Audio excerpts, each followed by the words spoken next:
So, the presentation that I'm talking about today is the extent of viewing STEM as curriculum innovation in a private school in Dubai.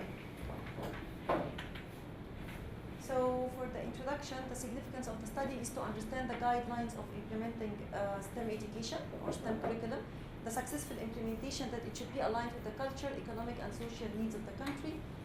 We have 2 points that will be our focus: the centralization and the decentralization. Centralization, the countries all over the world are releasing policies that incorporate innovation in education, while decentralization is the school responsibilities to incorporate new curriculum within teaching and learning. So, for the background of the study, the UAE vision here is to shift from the dependence on oil to knowledge-based economy. Based on that, there are some policies that have been launched, especially the Science, Technology and Innovation Policy that is launched in November 2015. This policy, one of the aims of this policy is to increase the STEM talents with the Emirati students. And it has been also mentioned in the national agenda. So this is called centralization, what we have released from the country. So the problem statement here is that many, they don't know what is curriculum innovation or what does that mean to have a curriculum innovation.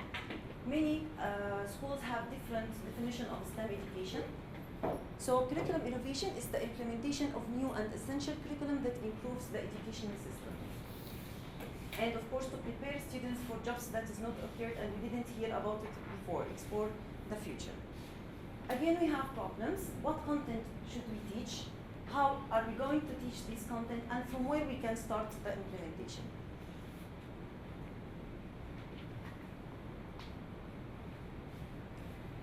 So, the research question here is to what extent implementing STEM in private schools have been viewed as curriculum innovation. We have 2 sub-questions. What are the STEM teachers' perceptions of teaching STEM in the light of innovation attributes? What are the school leaders' beliefs and challenges in implementing STEM as curriculum innovation in their schools? So for the theoretical framework, we are going to talk about 2 points here, which is the curriculum foundation and the curriculum domains. The curriculum foundation set as the external boundary of the curriculum, whilst the curriculum domain is the internal boundary. So for the curriculum foundation, the focus will be on the philosophical, psychological, and social foundations, while the curriculum domain, we are going to talk about the implementation in the system. So for the philosophical foundation, we have the pragmatism view that is focusing on the process and the change. So from the pragmatism, we have 2 views, the progressivism and the reconstructionism. The progressivism aim that the aim is to promote democratic and social living. The strategies is focusing on active learning through problem solving, scientific inquiry. The curriculum focus on students' interest, address problems, interdisciplinary and projects. While the reconstructionism, it aims to improve and reconstruct society to educate for change and social reform. Strategies identify society's problem, active learning concerned with contemporary and future society. The curriculum focus is examination of problems, focus on present and future trends. So this basically based on John Dewey, and it has been mentioned in 2 of his books, Child and Curriculum, and the other book, Democracy and Education. And from here, it has been rooted the idea about the STEM and the problem-based learning that is used to teach the STEM curriculum. And for the reconstructionism, it is the roots of having the innovation and the change.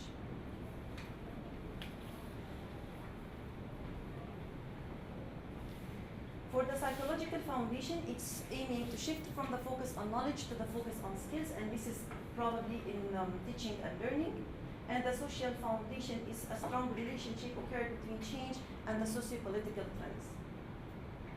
Regarding the curriculum domains, we are going to talk about the implementation, and the focus of this study is mainly on the decentralization and in order to investigate the teacher innovation attributes and the school leaders' beliefs and challenges. So for the literature review, first of all, we need to talk about what is the STEM. So I like this quote for Professor Sufyan Farawi. He mentioned here that the daisy flower is like the student who is standing and trying to connect between the separate subject, and the effort is on the student in order to connect between the subjects. While here the students is investigating a real life problem where all the subjects are interconnected with each other. So there are three different ways of teaching STEM. The first way here, while the subjects are separate from each other, they are different classes. They refer to it by multidisciplinary approach. The weight of teaching is equally for each of these subjects. The second way is the focus on science and math, where there is collaboration even between teachers of science and math. They are teaching these contents inside the classrooms, and they implement the technology and engineering within these subjects. The third way, which is the most effective way of teaching the STEM, is to having one subject that is dealing with a real life problem, and the other subjects are integrated in below this subject. So the framework of teaching STEM, in our research it has been mentioned that the best way of teaching STEM is the problem-based learning because it cuts across three types of learning: the cognitive learning, the content learning, and the collaborative learning, where each type of learning has specific skills that there is focus on developing these skills within the students. So for the cognitive, it's focusing on the critical thinking, creativity, and innovation. For the content, the interdisciplinary, the connection, the use of technology as a tool. The collaborative learning for the collaboration, self-direction, and the communication. And this all reach the students to the higher order thinking. Regarding the innovation attributes, and this is what we are going to investigate in this study. So based on Rower's 2003, that there are 5 essential attributes of innovation that influence individual perceptions. The relative advantage, where is the degree to which an innovative curriculum is perceived better than the traditional curriculum. The compatibility is consistent with various experience and needs of teachers. The complexity, the degree in which that the innovative curriculum is difficult to understand and use. Trialability, to what degree it is examined on a limited basis, and observability to the degree that it is visible to others. So for the methodology, here is the focus on the embedded mixed method approach. This is the main question of the study.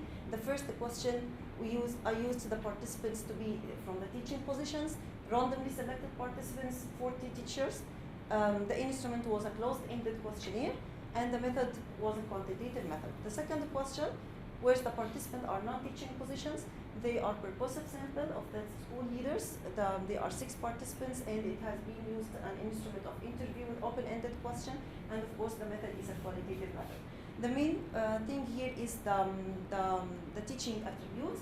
This is the main focus of the study, and the qualitative, it was like a small part embedded within this study. So the quantitative result, I have summarized everything in these 2 graphs. Mainly, this is the percentage showing the teacher's attributes, and it has been found that the complexity is the lower percentage within the teacher attributes with different, and we have the other 4 attributes, they are similar to each other with different mean and standard deviation, which means that the teachers still feel complexity or they feel difficulty in teaching the STEM and understanding how to do the connection between the subjects. So for the qualitative results about the school leaders' beliefs and challenges. Okay. So it has been found alignment of the STEM curriculum to the culture, to the TIMSS advanced framework, because they mentioned in the TIMSS advanced framework some of the contents which is related to the STEM curriculum, and they need to focus on, especially in the calculus and in the physics. The STI policy themes, which is the science, technology, and innovation themes, and related to it the Expo 2020 themes, because they have been identified some of the themes that need to focus on. The school vision is this quote: the generation of heritage guardians and the global thinkers. So this curriculum is considered to be aligned to the school vision. The innovation committee have been conducted in this school that involves 15 of the school leaders, coordinators, and teachers. The KHDA report in 2015-2016 stated that the innovation was clear in students' STEM projects. The school created curriculum pathways that are aligned to STEM in order to guide students to variety of career choices, because there is also another study that has been considered while they are planning these career pathways, that most of the Emirati students have been going to the business and humanity fields, and minority of them who go to the science and engineering fields. So for the conclusion and the recommendation, the STEM curriculum was implemented in the school for 3 years and still in the developmental stage. The STEM is considered to be curriculum innovation. However, there are some challenges like the teacher's PDP, the planning of the curriculum itself, the subject's alignment. The complexity in teachers' attributes set as challenge that hinder teachers from teaching STEM properly and find difficulty in teaching these contents.